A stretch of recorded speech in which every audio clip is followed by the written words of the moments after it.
Alô, irmãos da editora Betel, Assembleia de Deus Madureira, a paz do Senhor Jesus. Eu sou o pastor Henrique, falo antes Imperatriz Maranhão, agora estou morando aqui em Americana, São Paulo. Se você deseja nos convidar para estarmos aí, entre em contato. Meu telefone ainda é o mesmo, DDD 99 do Maranhão, e o telefone 991520454, que é também meu WhatsApp. Se você deseja receber os slides que eu uso aqui nos vídeos, então entre em contato comigo e eu passo para você. Eu tenho em PowerPoint e tenho também em PDF. Também tenho alguns comentários escritos sobre a lição. Se você deseja receber, eu passo para você em PDF. Dê aí um like para nos ajudar na divulgação, se inscreva no nosso canal. Vamos ver então a lição.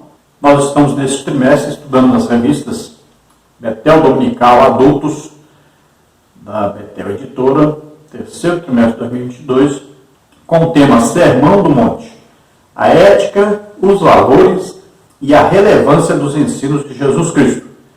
O comentarista da Betel deste trimestre é o bispo Abner Ferreira. Hoje nós vamos ver a lição número 12, que tem como título O Chamado para Decisão e Compromisso. Lembrando aí você, se deseja comprar as revistas pela internet, então você liga aí esses dois telefones que estão aí, ó, 21 3575 8900, 21 99675 384. Então não deixe de adquirir a próxima lição, que é muito importante você já ligar, porque tem aquele tempo, né, ainda de entrega. Então já peça logo a sua revista. Você veja aí a capa da revista nova, quarto trimestre de 2022. O tema é a Igreja e o Espírito Santo. A necessidade do avivamento promovido pelo Espírito Santo para os dias atuais. Então é um tema bastante importante e nós estamos mesmo com urgência de buscarmos um avivamento. Imagine quantos crentes deixaram de congregar depois da pandemia, não voltaram mais para a igreja. Temos muitos e muitos irmãos que precisam de realmente haver um avivamento para que eles retornem para a igreja, retornem para a congregação. E o que o crente tem que buscar na igreja é adorar a Deus, mas também ele tem que ver a resposta de Deus a essa adoração. Então Deus deve estar presente. Então precisamos exatamente de um avivamento, que é Deus presente na igreja, se manifestando com todos os dons do Espírito Santo em operação. Vamos então à nossa lição de hoje, lição 12, o chamado para decisão e compromisso. Aí o texto áureo diz: e porque estreita é a porta, e apertado o caminho que leva à vida, e poucos há que a encontrem. Mateus 7,14. A porta para o pecado, para o mundo, e tendo como destino o inferno, a porta é larga e o caminho é espaçoso. Já para ir para o céu, para ser salvo e viver eternamente com Deus, a porta é estreita e o caminho é apertado. Então não tem jeito de entrar cheio de pecado e nem do jeito que quiser. É do jeito de Deus. E para isso, a primeira coisa é aceitando a Jesus como Senhor e Salvador, crendo no Evangelho. Depois, vivendo a vida de santificação em comunhão com o Espírito Santo. Nós vamos ver mais detalhes sobre isso durante a explanação desta lição.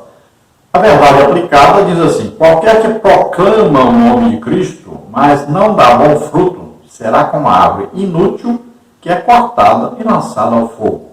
Então aquele que diz que é cristão, mas vive na prática do pecado, então esse será cortado, ou seja, não entrará na salvação, não entrará na vida eterna para viver eternamente com Deus.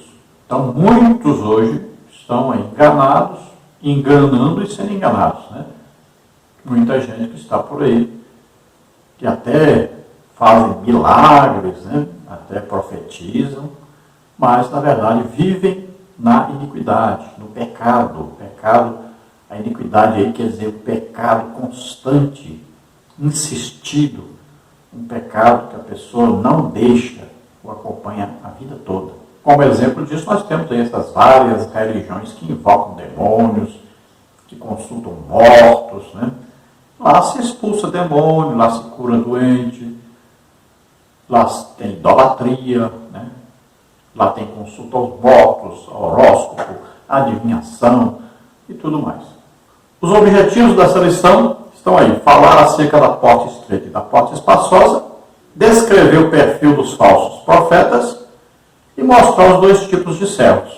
Então aí fala de duas portas, uma porta é estreita, a outra é espaçosa ou larga. E temos que ver que além de portas, existem aí dois caminhos também. Depois vamos falar aí dos falsos profetas, e é evidente que existem os verdadeiros e existem os falsos. E depois vamos falar dos dois servos. Um servo negligente e um servo fiel e obediente.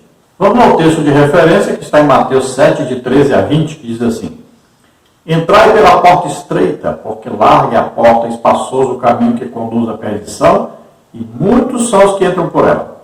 E porque estreita é a porta e apertado o caminho que leva à vida, e poucos há que a encontrem. Acautelai-vos, porém, dos falsos profetas, que vêm até vós vestidos como ovelhas, mas interiormente são lobos devoradores. Por seus frutos os conhecereis. Porventura, colhem-se uvas dos espinheiros, ou figos dos abrolhos? Assim toda árvore boa produz bons frutos, e toda árvore má produz frutos maus. Portanto, pelos seus frutos os conhecereis. Então aí estamos estudando ainda dentro do Sermão do Monte. E é uma coisa interessante. Se você estudar o Sermão do Monte completo aí, você vai ver que aí tem 53 doutrinas de Cristo, doutrinas da igreja. Tem ensino para toda a nossa vida cristã e tudo que é necessário para nós vivermos bem, em paz, em união com Deus, com os irmãos, está aí dentro desse Sermão do Monte. É uma coisa maravilhosa isso aí. Os judeus têm lá o Antigo Testamento, a lei, né, 613 preceitos lá, mas não são tão perfeitos quanto esses 53 aí que nós temos dentro do Sermão do Monte. Jesus resumiu aí tudo o que é necessário para que o crente tenha uma vida cristã ativa, uma vida cristã correta e que ele esteja para sempre depois com Deus. Aí, motivos de oração, nós temos aí: ore para que o Senhor nos fortaleça para praticar o que já conhecemos. Oremos para que a gente faça isso. A gente lê, ensina, prega, cobra de todo mundo. Muitas vezes a gente mesmo não faz, né? Pai querido, em nome de Jesus, nos ajuda, Senhor, a praticar a Tua palavra, a não sermos apenas ouvintes, mas praticantes. Em nome de Jesus. Amém. Olha o esboço da lição. Tem a introdução, depois duas portas, dois caminhos, duas classes de profetas de frutos e dois tipos de servos. Veja mais detalhadamente o esboço da lição. Olha aí. Tópico 1, duas portas e dois caminhos. Subtópico 1, a porta estreita. Subtópico 2, a porta larga. Subtópico 3, poucos encontram o caminho. Tópico 2, duas classes de profetas e de frutos. Subtópico 1, os falsos profetas. Subtópico 2, lobos vestidos de ovelhas. Subtópico 3, por seus frutos os conhecereis. No tópico 3, os dois tipos de servos. Subtópico 1, a obediência é o visto de entrada nos céus. Subtópico 2, eles fizeram, mas ficaram de fora. Subtópico 3, nunca vos conheci. Então, tudo isso vamos ver nessa lição, resumidamente, né? Vamos ver aí o tópico 1, que diz aí, ó, duas portas e dois caminhos. Você vê aí, ó, que aí eu coloquei uma figura com dois caminhos, né? Aí tem o caminho do céu e o caminho do inferno. Deuteronômio 30:15, olha, diz aí: Vês aqui hoje que tenho proposto a vida e o bem, a morte e o mal. Deuteronômio 30:19a diz: Os céus e a terra tomam hoje por testemunhas contra ti que te tenho proposto a vida e a morte, a bênção e a maldição. E em João 14:6, Jesus disse-lhes, aí, ó, eu sou o caminho e a verdade e a vida, ninguém vem ao Pai, senão por mim. Então temos o livre arbítrio para escolher Quando Adão pecou, Deus disse, olha, eis que o homem é como de nós, sabendo o bem e o mal. Então nós temos aí as opções, né? Sempre temos aí diante de nós o bem e o mal. O caminho da morte e o caminho da vida. Nós é que escolhemos. Deus não vai escolher por nós. Ele apresenta os dois caminhos a nós. E nós é que escolhemos qual caminho seguir. E para seguir por um caminho, nós temos que entrar pela porta desse caminho. A porta que conduz à perdição é larga, porque o caminho também é bem largo, espaçoso. E a porta que conduz à salvação, à vida eterna com Deus, é uma porta estreita, é só através de Jesus, e o caminho também é estreito, porque tem uma vida de santificação, de luta, de aflição, né, de vencer aí o inimigo, lutar contra o pecado o tempo todo. Então é um caminho apertado. Vamos ver a introdução da lição que diz, na parte final do Sermão do Monte, Jesus apresenta advertências que enfocam o futuro julgamento final. Ele fala acerca de escolhas e decisões que devemos tomar. Aí o ponto de partida, servir a Jesus, exige compromisso e renúncia. Então veja que Jesus vai falar agora sobre um julgamento final que vai existir. Então nós devemos saber que existe dois julgamentos para nós, né? Um é no tribunal de Cristo para os salvos. Então ali não existe condenação. Ali é premiação. Ali nós vamos ser julgados pelas obras que nós fizemos, obras daquele que é salvo, não é para ser salvo, é obras do salvo. Vamos ser julgados ali pela união com os irmãos e também pelas nossas intenções quando fizemos alguma coisa para Deus. Agora existe o juízo final. O juízo final já é depois do milênio, lá no trono branco, lá o juízo final. Então todos aqueles que não aceitaram Jesus como Senhor e Salvador estarão perante Deus para serem condenados ao lago de fogo e enxofre. Para qual desses dois lugares você quer ir? Então você é que decide. Você vai escolher de acordo com o que você viver aqui na terra. Você tem fé que Jesus Cristo veio à terra como homem, viveu como homem, levou sobre os nossos pecados, doenças, enfermidades, maldições, morreu em nosso lugar na cruz e ressuscitou. Você crê nisso? Então, você começa uma vida nova com Deus, se arrepende dos seus pecados e começa uma vida de santificação e de fidelidade a Deus, de obediência a Deus, de comunhão com o Espírito Santo. Então, pronto, você vai participar do tribunal de Cristo, vai viver para sempre com Deus. Vamos ver o tópico 1, duas portas e dois caminhos. Jesus nos apresenta duas portas e dois caminhos a seguir. A porta larga é de fácil acesso e muitos entram por ela. Já a porta estreita, por poucos é procurada porque exige compromisso e renúncias. Mateus 7, 13 a 14. Que diz assim, entrai pela porta estreita, porque larga é a porta espaçosa do caminho que conduz à perdição, e muitos são os que entram por ela. E porque estreita é a porta, é apertado o caminho que leva à vida, e poucos há que a encontrem. Mateus 7, 13 e 14. Então, olha aí, duas portas e dois caminhos. Se a porta é larga, o caminho tem que ser largo. Se a porta é estreita, o caminho tem que ser estreito. A porta larga você entra através aí de santos, né? De magia, de feitiçaria, você entra através de idolatria, você entra através de jogo, de vícios, de drogas, divertimentos diversos. Então é fácil, aí é largo, tudo fácil aí, né? A porta é larga e o caminho também é tudo largo, espaçoso. Conduz o quê? A perdição. Conduz ao lago de fogo e enxofre. Agora, existe a porta estreita. E aí, Jesus diz, eu sou a porta. Quem entrar por mim, entrará e sairá e achará passagem. Olha aí. Entrará onde? No reino de Deus. Sairá de onde? Do reino de Satanás. Jesus é a porta. E a porta é estreita. Por quê? Só entra através de Jesus. Ele diz, eu sou o caminho e a verdade e a vida. E ninguém vê o Pai senão por mim. Olha aí, 1 Timóteo 2,5. Há um só Deus e um só mediador entre Deus e os homens, Jesus Cristo. Um só. Então só entra através de Jesus. A porta é apertada. É estreita. E o caminho também é estreito, porque é um caminho de santificação, de luta contra o pecado. Então, é um compromisso com Deus e uma renúncia de várias coisas que antes nós praticávamos e que agora não será mais permitido. No subtópico 1, a porta estreita. Frequentemente ouve-se a expressão: não importa a religião que se segue, todos os caminhos levam a Deus. Todas as religiões são boas. Tais expressões são incompatíveis com os ensinamentos de Jesus.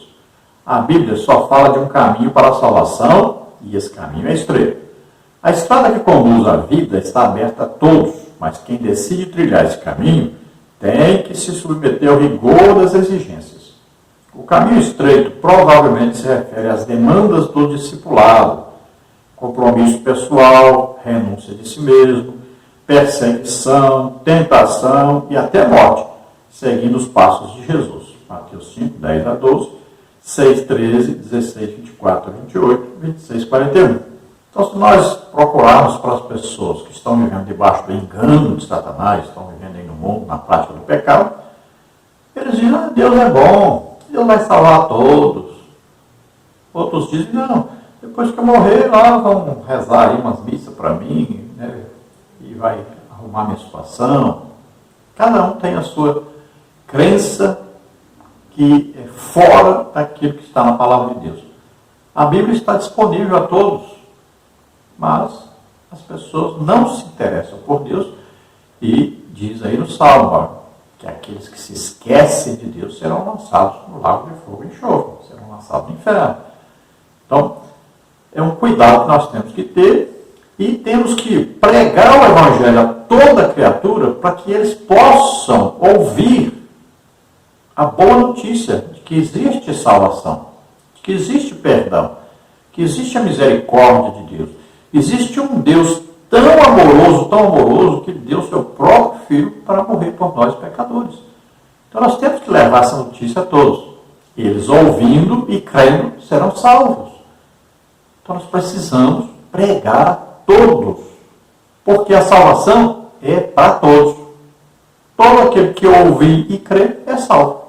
Então a Bíblia fala bem claro, né, da porta estreita. Jesus disse: eu sou a porta. Fala do caminho estreito também, apertado. E Jesus disse: eu sou o caminho. Então, muito simples, né? Nós só podemos entrar no reino de Deus, só podemos ser salvos através de Jesus Cristo. Isso vai exigir de nós que nós tenhamos uma vida correta. Olha só, quando nós aceitamos a Jesus como Senhor e Salvador, aí existe uma santificação posicional. Nesse momento nós estamos salvos, nós somos santos. A partir daí tem uma santificação progressiva. Nós vamos lutando contra o pecado, vamos nos separando para Deus, nos aproximando cada dia mais de Deus, nos afastando do pecado, combatendo o pecado, combatendo os demônios. E é uma luta. Existe tribulação, existe aflição, existe perseguição, muitas coisas. Nós vamos lutando aí para conseguirmos o que? A santificação, que é a total, a santificação futura, que é a santificação perfectiva. Esta é a santificação após o arrebatamento. Então nós estaremos para sempre com o Senhor. Agora uma coisa interessante, né? Porque a porta larga e o caminho é largo, mas ele vai se afunilando até lançar a pessoa no inferno. Só tem um destino para ele, o inferno. Depois lago de fogo e enxofre. Né? Agora, na porta apertada, no caminho apertado, é Jesus, tem um funil ao contrário.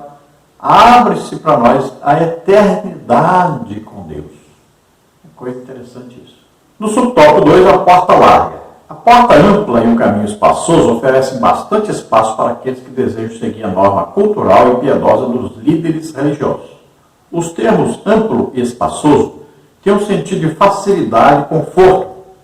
Este caminho espaçoso é de fácil acesso e pode ser percorrido confortável e tranquilamente. No entanto, essa comodidade é enganosa, visto que termina em destruição. O termo usado aqui é apoleia, um termo comum para se referir ao castigo eterno. Segunda de Pedro 3,7, Apocalipse 17,8. Todos nós preferimos ter muito mais que uma opção para fazermos nossas escolhas. Mas Jesus não nos deixa tantas opções. Ele ensinou que temos que escolher apenas uma, entre duas opções. Mateus 7,13. Então, olha, a porta larga, é fácil de entrar por ela. Coisa simples, né? Qualquer um pode entrar. Está oferecido aí. Olha, o primeiro copo de cerveja, muitas vezes até o próprio pai que dá. O primeiro cigarro, às vezes é o próprio pai que dá. Veja só. Caminho da prostituição, fácil. Os amigos ajudam, né? A primeira cocaína, crack, maconha. Os amigos dão de graça. É fácil de entrar por esses caminhos. Por essas portas largas aí. É muito fácil entrar por aí. Para entrar é fácil e é de graça, muitas vezes. A pessoa até paga para você entrar. O problema é sair depois. Então são facilidades que são oferecidas. Agora o fim, ninguém mostra. Quando você vê um comercial da TV, aí por exemplo de bebida alcoólica, então tem lá uma mulher muito bonita, tem um carro chique, muito caro, aí um carro, um barco muito bonito, uma vida maravilhosa. Então é isso que o diabo mostra, para atrair a pessoa. Agora ele não mostra o hospital do câncer, lá você morrendo de câncer do pulmão, por causa do cigarro. Ele não mostra você morrendo por causa da bebida, perdendo aí os seus rins, o fígado. Ele não mostra essas coisas. Ele mostra o lado bom, para atrair as pessoas. Então, às vezes, a pessoa diz, mas eu não quero nem Deus e nem o diabo. Eu quero ficar aí no meio, entre um e outro, viver uma vida assim, mais ou menos. Não tem jeito. Só tem duas opções. Ou você escolhe Deus, ou escolhe Satanás. Quem fica em cima do muro, sabe o que acontece? As pessoas vão dizer para você, desce daí. Quem é crente vai dizer, desce para o nosso lado aqui, desce. Agora, quem não é crente, quem está com o diabo, e o próprio diabo vai dizer, fica aí mesmo, não precisa descer não, fica aí. Fica aí na mornidão, fica no mais ou menos, em cima do muro, fica aí. Se você perguntar para o diabo, por que você está apoiando? Os crentes estão dizendo para ele sair. Ele vai dizer, porque o muro é meu. Pode ficar aí mesmo. Esse negócio aí é engraçado, é que nem eleição. Se você disser assim, eu não vou votar em ninguém, você já está votando. Em quem você votou? Naquele que ganhou. Mas não ganhou a pessoa que eu queria que ganhasse. Pois é, mas você não votou, então você automaticamente votou nesse que ganhou. Então você tem que exercer. Assim também. É a sua vida eterna. Você que decide. E você tem que decidir. Não adianta querer ficar em cima do muro. Porque se ficar, vai ser condenado do mesmo jeito que os outros que não quiseram saber de Jesus Cristo. Agora no subtópico 3, poucos encontram o caminho. Entrar pela porta estreita indica o quão difícil será a vida cristã e nem sequer se sabe o que há de se encontrar ao longo do caminho. Mas certamente a alegria está no final. Eclesiastes 7:8a. Jesus nos ensina que poucos irão ganhar a vida que ele oferece. Poucos caminham pelo caminho estreito, entram pelo portão estreito e são salvos. Mateus 7:14, Lucas 13:23-24. Por outro lado, existem muitos aqueles que caminham pela estrada larga e entram pelo portão largo e que chegam à perdição. Mateus 7:13. Quantos tem mais? Na porta estreita ou na porta larga? A imensa maioria, porta larga, caminho largo, a maioria. Por quê? Porque tudo é facilidade aí.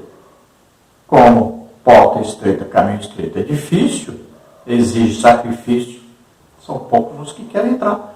Jesus disse que eles não vêm a mim porque amam mais as trevas do que a luz. Então só existem duas opções, uma que leva à vida, outra que leva à perdição. Todos os seres humanos têm que escolher um dos dois caminhos. Então sabemos que o caminho que conduz à perdição, à condenação eterna, é o mais fácil de ser seguido. Vamos agora aí ao tópico 2, duas classes de profetas e de frutos. Então nós colocamos aí, fruto do Espírito, né, que tem 9 qualidades, e tem aí também obras da carne, Vamos ver em Gálatas 5,19, para vermos aí as obras da carne. Porque as obras da carne são manifestas quais são: prostituição, impureza, lascívia, idolatria, feitiçaria, inimizades, porfias, emulações, iras, pelejas, dissensões, heresias, invejas, homicídios, bebedices, glutonarias e coisas semelhantes a estas, acerca das quais eu declaro, como já antes nos disse, que os que cometem tais coisas não herdarão o reino de Deus. Então aí você vê essa lista, né, de obras da carne. Então esse é o fruto podre, é o fruto ruim, é o resultado de uma vida sem Deus, sem comunhão com o Espírito Santo, uma vida sem salvação, sem Jesus Cristo. Agora vamos ver aí o fruto do Espírito. É um fruto só, com 9 qualidades ou aspectos, né? Vamos ver aí, o fruto do Espírito então Gálatas 5,22 diz assim: mas o fruto do Espírito é amor, gozo, paz, longanimidade, benignidade, bondade, fé, mansidão, temperança. Então você vê aí o andar no Espírito, debaixo da submissão ao Espírito Santo, sendo guiados, orientados pelo Espírito Santo. Então nós produzimos o fruto do Espírito. Ele implanta em nós esse fruto, que nós comparamos aí com uma laranja com 9 gomos. Sempre começando o quê? Pelo amor. A partir do amor é que nós vamos conseguir que o Espírito Santo gere em nós essas outras qualidades, esses outros aspectos de nossa vida. Então vamos ver aí, tópico 2, 2 classes de profetas e de frutos. Sempre existiram falsos profetas que desviam multidões do caminho estreito e os conduzem por caminhos espaçosos. Houve na época de Jesus e há em nosso século. Precisamos estar atentos para não cair em suas influências. Mateus 7, 15 a 16, que diz, olha: acautelai-vos, porém, dos falsos profetas, que vêm até vós vestidos como ovelhas, mas interiormente são lobos devoradores. Por seus frutos os conhecereis. Porventura, colhem-se uvas dos espinheiros ou figos dos abrolhos? Então sempre existiram falsos profetas. Se você ler aí o Antigo Testamento, você vai ver vários falsos profetas. Quando o profeta de Deus falava uma coisa, eles falavam o contrário. Veja lá Josafá com Acabe, por exemplo. Todos os profetas diziam a mesma coisa. Josafá diz: mas você não tem um profeta aí, não? Porque ele ficou olhando, desconfiou que aqueles eram todos falsos. E aí o rei disse: tem um, mas ele só fala coisa ruim sobre mim. Mas não dá o chamado. E olha que os profetas falsos disseram para ele: olha, nós já falamos com o rei assim, assim, assim, você tem que confirmar, hein? Mas ele chegou e falou a verdade. Ele disse que o rei morreria. Então sempre existiram os falsos profetas. Lá Jeremias sofreu muito na mão desses falsos profetas, né? E nós vamos ver aí, todo o Antigo Testamento existiram os falsos profetas. Agora, também existiram os verdadeiros profetas, homens de Deus. E no Novo Testamento, continuam existindo. Existem os profetas de Deus e existem os falsos profetas. Dê um exemplo de profeta no Novo Testamento. Olha aí, Silas, olha aí alguns profetas da igreja, Novo Testamento. Ágabo, Atos 21, temos aí os profetas que desceram de Jerusalém para Antioquia, Atos 11, 27. Temos aí Judas e Silas, Atos 15, 32, falando sobre profetas e doutores lá na igreja de Antioquia, né? Barnabé, Simeão, chamado Níger, Lúcio, Cirineu e Manaém, que foi criado com Herodes Tetrarca, e Saulo, Atos 13, 1.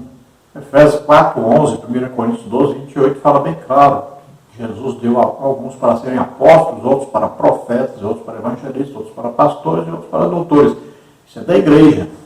Então existem os falsos e existem os verdadeiros. Assim como as manifestações, né? Os dons do Espírito Santo. Existem os dons do Espírito Santo, que são reais, são verdadeiros, mas também existem as falsas manifestações, que são de Satanás e seus demônios. No tópico 1, os falsos profetas. Em nosso século, com o potencial dos meios de comunicação, como jornais, revistas, rádio, TV, vídeos, satélites e o lucro financeiro que essas mídias representam, proliferam mais do que nunca os falsos profetas. Cada um proclama que só ele tem a última palavra de Deus ou o remédio absoluto para todos os males econômicos, políticos, físicos e espirituais. Eles não apenas confundem a porta para entrar no caminho estreito, mas também tornam difícil permanecer nele. O maior perigo dos falsos profetas consiste no fato que seus ensinos costumam conter alguns elementos de verdade e eles parecem atraentes e envolventes. As multidões, que em sua maioria não têm suficiente discernimento espiritual, são presas fáceis para seus argumentos. Então, se alastraram, em nossa época esses falsos profetas que estão por aí. TV, internet, aí pelos grupos afora do WhatsApp, Telegram, Instagram, e vai por aí afora. Então, eles estão na mídia. Não precisa a pessoa mais ir lá numa igreja procurar. Já está na mídia, está em casa. É o que nós falamos. Nós tivemos uma geração passada que não tinha informações. Agora, nós temos uma geração que tem excesso de informações. O problema é o filtro. O problema é que a maioria dos crentes não leem a palavra de Deus, não leem a Bíblia. São presas fáceis para esses falsos profetas. Nós temos que tomar todo o cuidado com isso. Porque se nós não tivermos na igreja cultos de doutrina, para explicar as doutrinas básicas do Evangelho, aí fica difícil. Temos que educar o nosso povo. A maioria nem não quer ir para a escola bíblica dominical de jeito nenhum. E a culpa grande disso são os pastores, são os líderes, que não vão também. Se eles não derem o exemplo, o povo também não vai. Nós temos que mudar isso urgentemente. Então são heresias e mais heresias que são ensinadas aí. E as pessoas caem facilmente porque não tem lastro, não tem fundamento, não leem a Bíblia, não estudam a Bíblia, também não vão para um culto onde muitas vezes está sendo ensinado corretamente a palavra de Deus, não querem saber da escola bíblica dominical, que é uma base muito boa para evitar isso.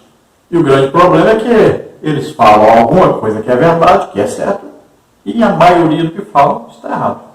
Então vejam que esses falsos profetas, eles parecem-se com ovelhas, se infiltram no meio do povo de Deus, no meio das ovelhas, estão aí visitando, muitas vezes estão de casa em casa, como fazem os testemunhos de Jeová, e vão aí, inseminando as suas heresias, vão ensinando as pessoas, e vão desviando as pessoas do caminho correto. É uma coisa terrível isso. E a grande maioria desses falsos profetas estão atrás do lucro, do dinheiro dessas pessoas. E é bom explicar aqui que profecia, nós não estamos falando de ler a Bíblia, nós estamos falando de uma profecia sobrenatural, que pode ser vinda de Satanás, mas também pode ser vinda de Deus. Então veja que Balaão profetizou, Caifás profetizou, Herodes profetizou, Saul profetizou, vários profetas do Antigo Testamento profetizaram. E nós temos hoje também os falsos profetas que profetizam. Aí nós falamos, expulsaram demônios. A Igreja Católica Romana expulsa demônio. A Universal expulsa demônio. Igrejas espíritas aí, esses centros espíritas também expulsam demônios.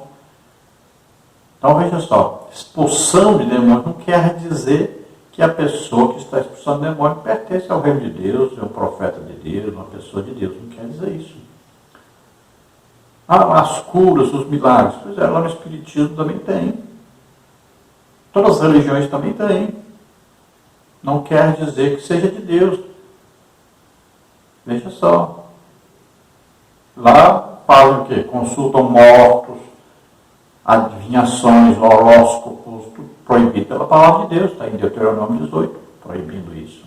Pessoas que vivem na idolatria, com imagens de escultura e tudo mais, estão aí dizendo que é de Deus, mas vivem na idolatria, vivem no pecado, na prostituição, muitas vezes nas drogas, principalmente todos eles têm algo em comum, que é a idolatria. No subtópico 2, lobos vestidos de ovelhas. Lobos roubadores são aqueles que não estão ali para salvar as ovelhas, mas para roubá-las e destruí-las. para conseguir seus objetivos vinculados ao dinheiro ou à grandeza, estão prontos a sacrificar as ovelhas. João 10:10. Os lobos são mais perigosos do que os cães e os porcos. Os cães e os porcos se apresentam como inimigos hostis aos discípulos do reino. Os lobos, sendo animais selvagens e mais perigosos, bravos e fortes, aparecem como profetas e se apresentam no meio. Herbert Loper diz não ser tarefa fácil identificar o lobo, falso profeta, vestido com roupa de ovelha. Ele pode ter uma capacidade maravilhosa de percepção interna como Balaão e pode fazer maravilhas como Simão, o mago, ou como Satanás aparecer como um anjo de luz. Só existe uma forma de identificá-los, pelos seus frutos. Mateus 7,16. Então veja que esses falsos profetas são lobos, mas só que vestidos de ovelhas. São difíceis de se detectar. Por quê? Se infiltram no meio do rebanho e se parecem com o rebanho. Então fica difícil de detectar. Então Jesus diz, ó, pelos seus frutos os conhecereis. Aí você vai ver quais são os frutos, né? Então se você olhar, quem é um homem de Deus? Um homem de Deus é aquele que está ganhando almas, está evangelizando, é um homem de oração, de jejum, de estudo da palavra de Deus, né? Então você tem que olhar. Aí se você olhar para o outro lado, você vai ver que essas pessoas, que são os falsos profetas, vivem bem até. Vivem luxuosamente. Vivem passeando, se divertindo, vivem se banqueteando. Pode olhar. Gostam de divertimentos, gostam de ostentação. Pode reparar. Muitos deles abraçaram a teologia da prosperidade. Agora, muitos deles estão muito ricos com o dinheiro da igreja, que não investem em evangelização, não investem na obra de Deus, estão investindo em si próprios. Eles têm fazendas, eles têm mansão, carros muito caros. Esses aí, você descobre, são os falsos profetas, os enganadores de hoje, e tem muito assim. Então são pessoas que ensinam facilidades e uma vida cristã. No subtópico 3, por seus frutos os conhecereis. Os frutos são uma metáfora sobre o caráter e a conduta. Não importa o que uma pessoa possa afirmar sobre si mesma, seu verdadeiro caráter acabará se revelando. Se são profetas falsos, são árvores corruptas e não podem produzir bons frutos. Mateus 7,16. O falso profeta pode vestir-se como um profeta verdadeiro e falar como um profeta. Porém, a vida da alma não pode sustentar-se com os frutos falsos que oferece o profeta que não é. A verdadeira prova de qualquer ensino é se alimentar e fortalecer o homem para suportar as cargas da vida e percorrer o caminho conforme a palavra de Deus. O defeito fundamental do falso profeta é o interesse pessoal. O falso profeta não ensina pelo que possa oferecer a outros, ensina pelo que pode conseguir para si. Então veja, esses falsos profetas estão sempre interessados em lucrar alguma coisa com as pessoas. Estão interessados em tirar alguma coisa das pessoas. Não estão interessados em dar. Então você não vai ver esses falsos profetas serem pessoas de muita oração, de horas e horas de oração. Não são pessoas de dias e dias de jejum. Não são pessoas que vão visitar os doentes, os enfermos. Não são pessoas que estão interessadas em ajudar pessoas que são pobres. Não. Eles sempre estão interessados em pessoas das quais eles podem tirar proveito, arrancar alguma coisa, principalmente dinheiro. Então o verdadeiro profeta, ele sempre vai ser usado por Deus sobrenaturalmente e sempre para edificação, consolação, exortação, para melhorar a vida das pessoas, a qualidade de vida das pessoas com Deus. Já o falso profeta, ele está sempre buscando melhorar a condição do povo, agora a condição material das pessoas. Olha só, a diferença é muito grande. Então ele investe, o falso profeta investe no reino material, no reino humano, no reino mundano. E o verdadeiro profeta investe no reino espiritual, no reino de Deus, no crescimento espiritual. Vamos agora ao tópico 3. Não se esqueça, dá aí um joinha aí, se inscreva no canal. E se você quiser todos os slides que nós usamos aqui, eu mando para você em PowerPoint e também mando adição mais alguns comentários escritos para te ajudar. Então, você entra em contato conosco pelo WhatsApp aí, meu telefone está aí, e nós enviamos para você. Vamos então ao tópico 3. Os dois tipos de servos. Jesus está mais atento ao nosso caminhar do que ao nosso falar. Nesse ponto da lição, Jesus apresenta dois tipos de servos para nos ensinar acerca do dizer e do fazer. Veja Mateus 25, 21, que diz assim: E o seu Senhor lhe disse: Bem está, servo bom e fiel. Sobre o pouco foste fiel, sobre muito te colocarei. Entra no gozo do teu Senhor. Também nós temos aquele exemplo daqueles dois servos, né? Também temos aquele exemplo dos dois filhos, né? O pai disse: vai trabalhar na vinha. E um disse: eu vou, e não foi. E o outro disse: eu não vou, e depois foi. Também temos esse exemplo. Mas aqui fala dos dois servos aí, do fiel e o infiel. 3.1, então, a obediência é o visto de entrada nos céus. Não é difícil aprender um vocabulário religioso, memorizar e recitar versículos bíblicos e até cantar mundo afora. Porém, o teste final não será aquilo que pensamos acerca de nós mesmos ou o que os outros pensam de nós, mas sim o que Deus dirá. A única maneira de não fazer parte desse julgamento condenatório é fazendo a vontade de Deus. A prova da verdadeira fé em Cristo é a obediência à sua vontade. Jesus apresenta dois tipos de servos. Aquele que teve o cuidado de descobrir e cumprir a vontade de Deus e o que apenas viveu enganando a si mesmo. Mateus 7:21.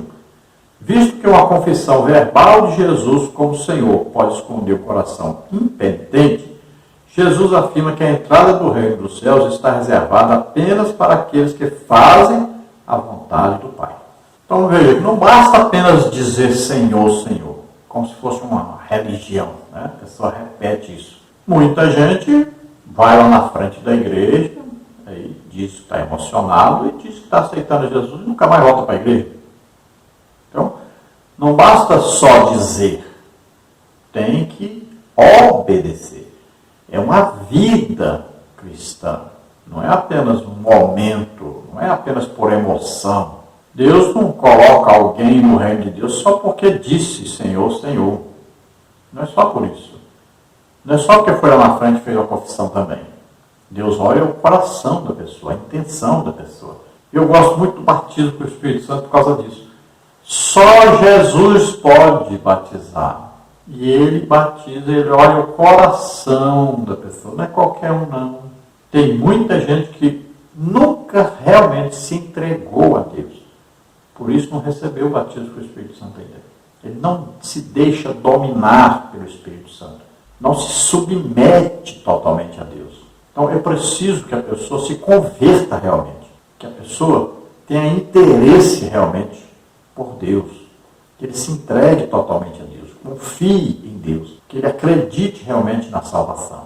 E que ele, a partir do momento também que recebeu o batismo com o Espírito Santo, comece a buscar os dons do Espírito Santo. Que trabalhe, produza alguma coisa no reino de Deus.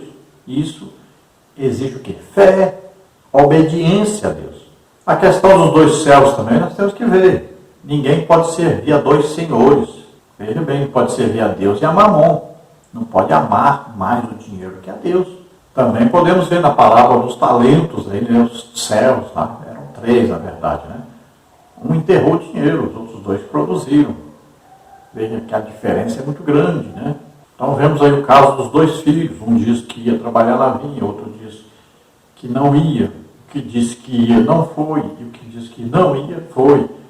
Então veja que aí se dispôs, né, o verdadeiro servo, aquele que se dispõe a trabalhar na obra de Deus. Jesus falou da divisão dentro da própria casa. Né? Um quer um Deus e outro não. Falou da divisão até entre um casal. Quando Jesus voltar aí no arrebatamento, se um não é crente, fica. E o outro que é crente é arrebatado.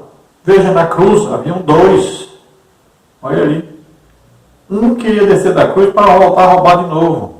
Agora o outro não. O outro se converteu. Reconheceu em Jesus a sua oportunidade de salvação. Se arrependeu. Ele confessou que era pecador. Veja, dois homens subiram ao templo para orar. Né? Olha lá. Um fariseu, o outro publicano. Um foi se exaltar diante de Deus e o outro se humilhar diante de Deus. Olha a diferença. Então não adianta tentar enganar Deus, né? Deus conhece quem é obediente, quem realmente está ali para servi-lo. Subtópico 2, eles fizeram, mas ficaram de fora. Existe algo muito interessante nas palavras que são dirigidas por Jesus aos falsos profetas. Ele não descarta que foi em seu nome que esses homens profetizaram, expulsaram demônios e fizeram muitas maravilhas. Mateus 7:22. Ele diz que aquele que acreditasse nele faria obras grandiosas. No entanto, crer e usar o nome não credencia ninguém para a salvação, nem tampouco conhecido de Cristo. Ele diz que mesmo esses homens, tendo realizado tantas coisas maravilhosas, eram malditos, estavam condenados ao fogo do inferno, e ele não os conhecia. Embora uma pessoa realize grandes feitos em nome do Senhor, ainda assim pode estar fora da vontade de Deus se continuar praticando iniquidade. Jesus descreve a horrível cena de pessoas poderosas que serão deixadas do lado de fora. Aqui eu tenho uma maneira de analisar um pouco diferente da maioria. Veja bem, se Jesus disse, nunca vos conheci, então nós cremos que Jesus está falando a respeito de pessoas religiosas, né? Porque não são só os crentes que expulsam demônios, não são só os crentes que são usados em milagres, em expulsão de demônios, também os religiosos, como aí os espíritas expulsam demônios, curam pessoas, padres expulsam demônios, são várias religiões, seitas, que fazem isso, curam pessoas, o espiritismo aí é famoso por isso. Existem muitas curas, muitas libertações, muitos milagres. Então veja, essas pessoas, Jesus os conhece? Não, eles nunca aceitaram Jesus como Senhor e Salvador. Nunca se converteram. Vivem na idolatria, na verdade. Então, eles não são conhecidos de Deus como filhos de Deus. Nunca tiveram o Espírito Santo. Agora, é evidente que todos aqueles que são usados por Deus em sinais, prodígios, maravilhas, pessoas que têm o Espírito Santo morando em si, é evidente que Jesus os conhece e sempre os conheceu. Então, é uma maneira que eu vejo assim, né? Diferente um pouco das outras pessoas, que eles acreditam que Jesus está falando a respeito de crentes. Eu já penso diferente. Eu penso que ele está falando a respeito lá dos falsos, né, dos religiosos. Veja bem, no tempo de Jesus, tinha várias pessoas que expulsavam demônio. Nas religiões, quase todas têm isso. Milagres acontecem em várias religiões. Nós temos, né, no Brasil aí, várias religiões onde existem milagres, onde existe expulsão de demônios. Veja aí uma famosa, que as pessoas não vão lá atrás de Deus, vão lá atrás de dinheiro. Né? A grande igreja, que se diz evangélica, não é? Tem canal de TV e tudo mais, né? Veja só. Se você olhar o que passa no canal, você fica preocupado, né? Agora, as pessoas vão lá atrás de dinheiro e lá expulsa o demônio todo dia, toda hora. Então, veja só. Não quer dizer, então, que onde se expulsa demônios, onde existem alguns milagres, não quer dizer que seja de Deus. Olha aí, o João de Deus não foi preso porque estava praticando pecados, mais pecados. Veja só, prostituição, adultério, tudo mais. Então, veja só, lá havia milagres, é evidente que aconteciam milagres. Se dizia que era em nome de Jesus, falava em nome de Jesus, falava. Essas pessoas, por fazer essas coisas, se acham dignas de merecer a vida eterna, de serem salvos. Mas naquele dia Jesus vai dizer, eu nunca vos conheci. Apartai-vos de mim, vós que praticais a iniquidade. Agora, durante a grande tribulação, também vão acontecer sinais, prodígios, maravilhas. Satanás vai fazer coisa aí terrível.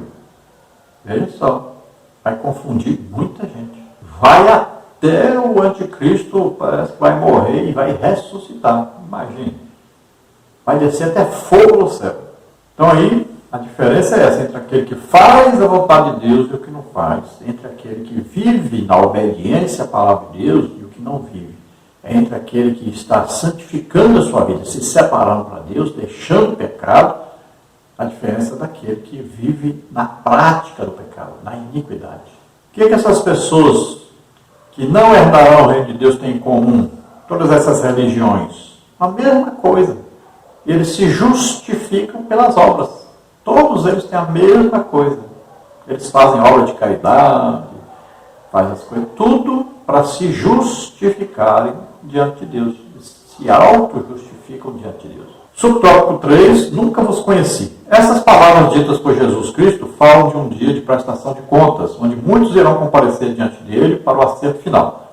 Algumas pessoas conseguem driblar e manter durante algum tempo a máscara e o disfarce, mas sempre chega um momento de que toda falsidade é manifesta e todo disfarce é arrancado. 1 Timóteo 5,24.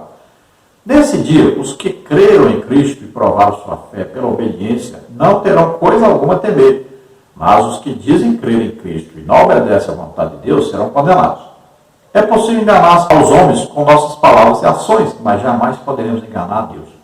O que é essencial para a nossa vida é ser praticante da palavra e não somente ouvinte. Tiago 1, 22 a 25, 2, 14 a 20. Ou seja, além de saber, é imprescindível fazer de acordo com o que sabemos. Então veja que o juízo vem, as pessoas vão comparecer diante de Deus. Está escrito na palavra de Deus que todo joelho se dobrará diante de Jesus. Ele estará lá no trono branco para julgar as nações com vara de ferro. Imagine. Então ali não tem engano, não tem mentira, não tem corrupção. Ali não tem juiz falso, nem corrupto. Ali é juízo de Deus. Não tem como enganar Deus. Então essas pessoas podem até viver na terra aqui enganando as pessoas. Milhares de pessoas andam atrás dessas pessoas. Mas um dia eles prestarão conta diante de Deus e a verdade vai ser conhecida. Então não basta apenas falar a palavra de Deus, falar a respeito de Deus. Temos que ser obedientes. Temos que praticar a palavra de Deus. Então vejam que muitos naquele dia vão dizer: Senhor, nós profetizamos o teu nome, expulsamos demônio do teu nome, fizemos maravilha. E ele vai dizer: eu não os conheço, vocês que praticam iniquidade. A pessoa vive na prática do pecado, principalmente na idolatria. Quando na idolatria a imagens, é idolatria ao dinheiro. Conclusão. Assim temos aprendido que nosso Senhor enfatizou que o destino dos que conhecem suas instruções está ligado à obediência a Ele. Jesus não disse que seria fácil, mas prometeu estar conosco todos os dias.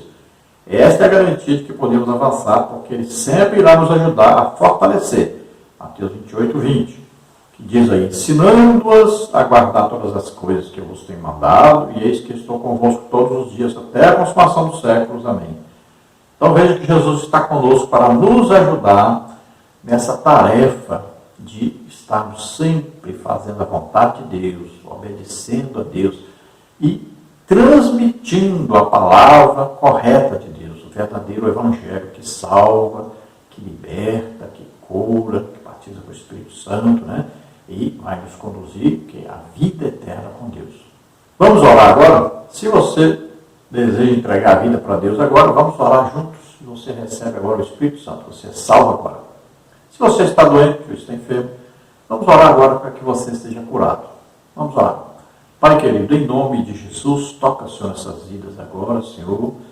Em nome de Jesus, solta agora todo o mal em nome de Jesus. Pai, toca, Senhor, salva agora. Escreve seus nomes no livro da vida, Senhor. Dá a eles a salvação.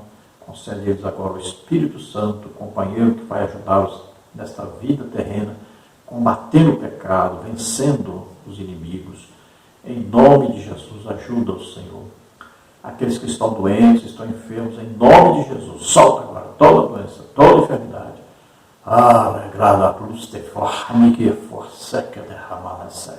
Em nome de Jesus, solta todo mal. Sai deles agora, toda doença, toda enfermidade. Toca, Senhor, cura totalmente agora, em nome de Jesus. Amém? Glória a Deus. Espero ter ajudado os irmãos. Deus abençoe.